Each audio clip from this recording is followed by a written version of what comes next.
Hello everyone, today I'm going to show you my onboarding kit which I have been received from Epsilon as an intern. So first of all, it is a bag, normal laptop bag which I've given by Epsilon. Here it's having a branding and all. And let's go for the first. They given a goodies box. What is inside that?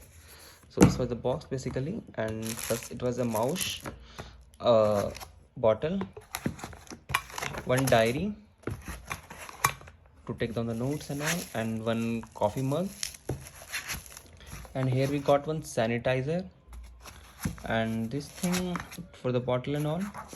So basically this was inside this goodies box. So let's talk about now what have they thing given for the intern, as that is compulsory. One HP laptop which is kind of used one, it is fine. Then a mouse pad. After that, Jabra headphone,